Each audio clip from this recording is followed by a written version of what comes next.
A turning point for British-Iranian relations. Iran's regime executes a British dual national. The UK government responds with outrage and punishments. And we have also decided to temporarily withdraw our ambassador for further consultations. Also tonight, ramping up support for Ukraine. Rishi Sunak sends in battle tanks. Plus, a 7-year-old girl fights for her life in hospital after a drive-by shooting in London. The tables are turning in Manchester with a controversial win for United in the derby.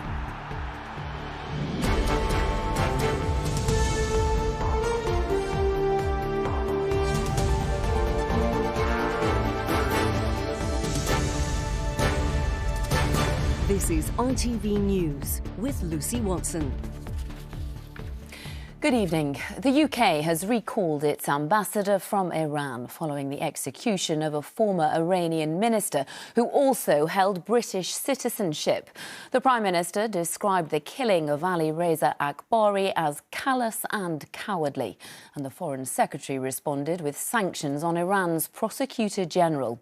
The Tehran government claimed Akbari was an MI6 spy, but his family denies it and says a carefully edited video in which Akbari appears to confess was made after he was tortured. Rachel Younger reports. For almost 4 years, Ali Reza Akbari was held, often in solitary confinement, in some of Iran's most notorious prisons.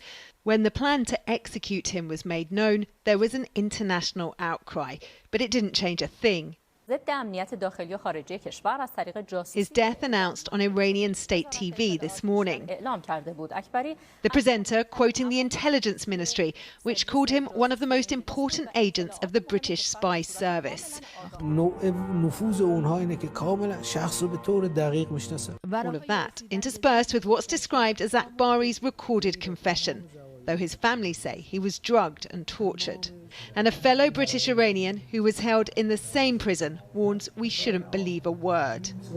Yeah, this is usual interrogation. He too had to record something similar. You are mentally paralyzed because you're kept in a solitary confinement, which is very small and tiny. That is really sad that you want to be interrogated more, because this is the only human connection that you have. The Prime Minister called Akbari's execution a callous and cowardly act carried out by a barbaric regime with no respect for the rights of their own people. The government responding to what it calls an unacceptable political move. We have summoned the Iranian Chargé d'Affaires. We have imposed sanctions against the Prosecutor General, and we have also decided to temporarily withdraw our ambassador for further consultations. Akbari's case wasn't directly linked to the nationwide protests against the regime that have been sweeping Iran. But the UK's criticism of Tehran's handling of them has soured relations, with this execution coinciding with discussions here over whether to proscribe the Islamic Revolutionary Guards who've taken part in the crackdown as a terrorist organisation. Tonight, Tehran has summoned the UK ambassador as Akbari's wife and children mourn another victim of an increasingly beleaguered regime. Rachel Younger, ITV News. There's been talk for weeks amongst Ukraine's allies about the possibility of breaking with precedent and sending the Ukrainian army some of the West's most powerful battle tanks. And today, the Prime Minister confirmed that the UK would be the first country to do so. While our political correspondent David Wood joins me now and is here with the details. David, what is our government sending in and why?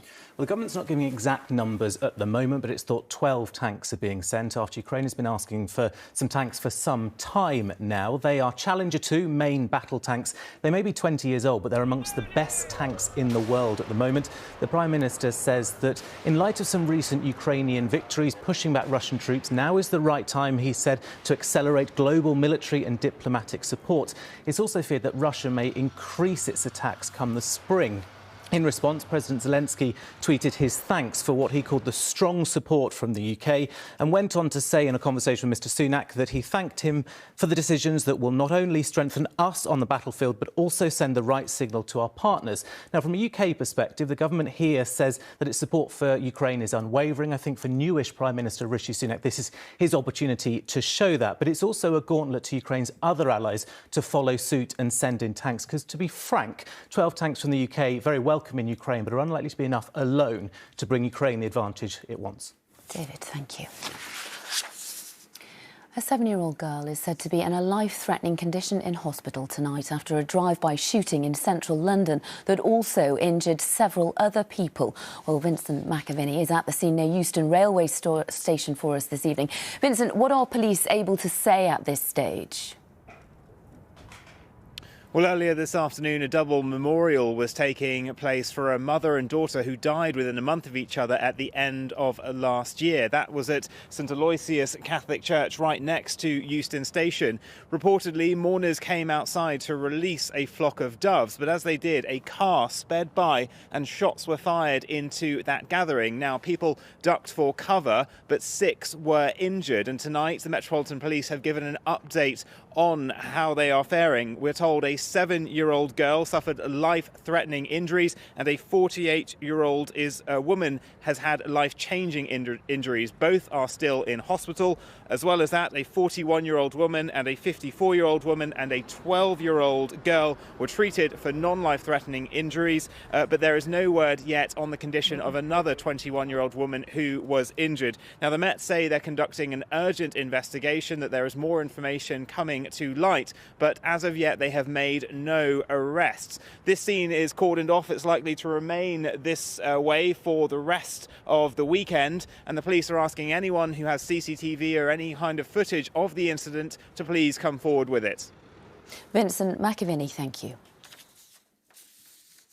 Nearly 2 years after ITV News first exposed the dire conditions some social housing tenants were being forced to endure, new cases are still coming to light. Today, the government ordered a rapid review of the guidance given to landlords about the health risks from damp and mould. But that review won't be complete until the summer. And as Sejal Courier found out today, there are families facing serious health risks in their own homes right now. It's hard to imagine anyone living in this flat, let alone a family with 4 young children. Charlotte's home in southeast London is ridden with damp and mould. It's in the hallway, in the bathroom and above the beds where they all sleep. The main part of the mould is all above the window, and it's now just spreading all down that corner of the wall, from the ceiling down the inline of this wall.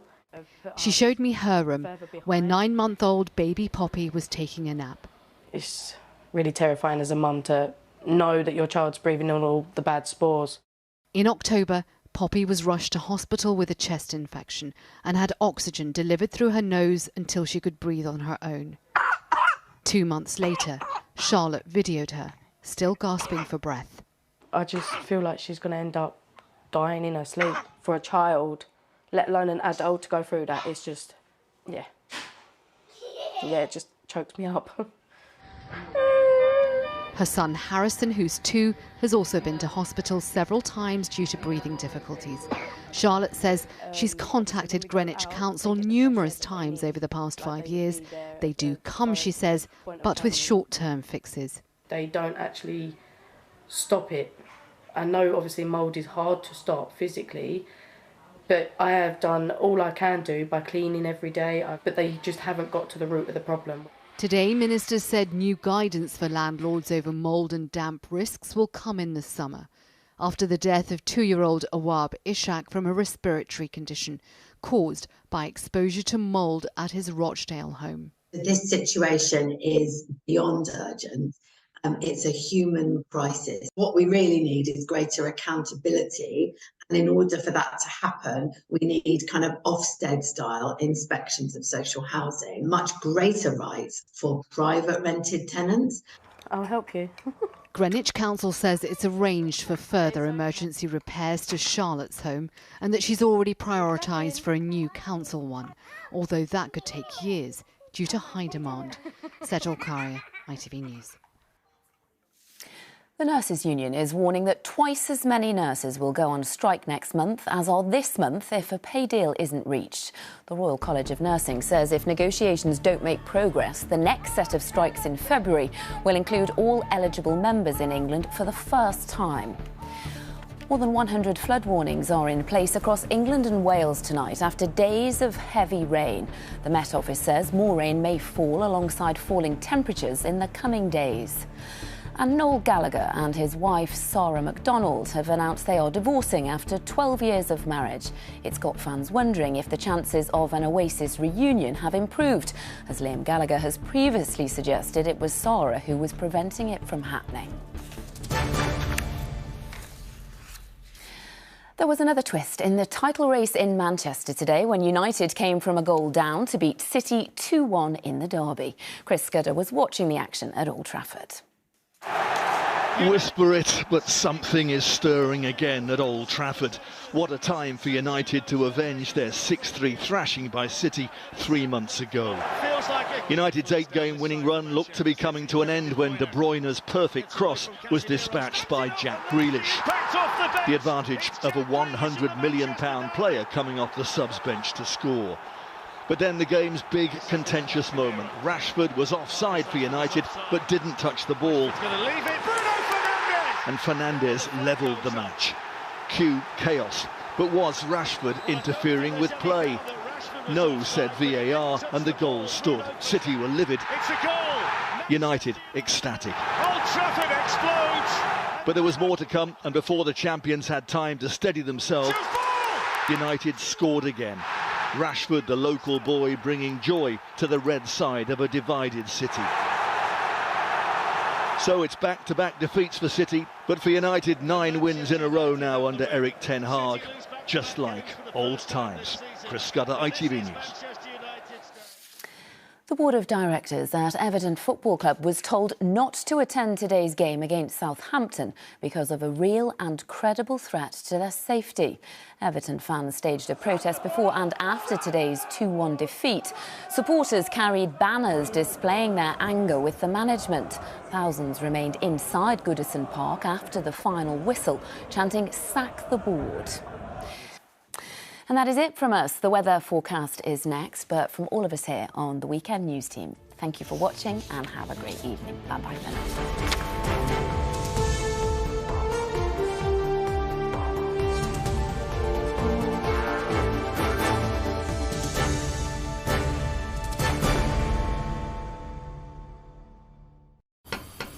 It's a cold and wet outlook with some heavy downpours throughout the day. Heinz Big Soup sponsors ITV National Weather. Hello again. The rest of the weekend will feel very cold for the UK, and as we go through the course of this week, snow showers are to be expected with some sunshine in the mix, but we lose the recent spell of wet and windy weather, thankfully. A bit more detail then as we head into the early hours of Sunday morning. Further snowfall expected on higher ground in the north of England, parts of Scotland and Northern Ireland. For many areas it tends to be rather chilly with perhaps a few icy stretches as we roll into the early hours of Sunday. Sunday, a brighter day across the board for England, Wales, Northern Ireland and Scotland, but still very wet and windy in this northern and western corner to start the day. Later on into the afternoon, drier for many places, and winds will begin to ease down as well. Temperature-wise, tomorrow perhaps 8 or 9 Celsius at best. It will feel very cold. And the outlook remains very chilly as we go through the week. Some gorgeous sunshine around, but we have to cater for a few snow showers, I'm afraid. Bye-bye. Heinz Big Soup sponsors ITV National Weather.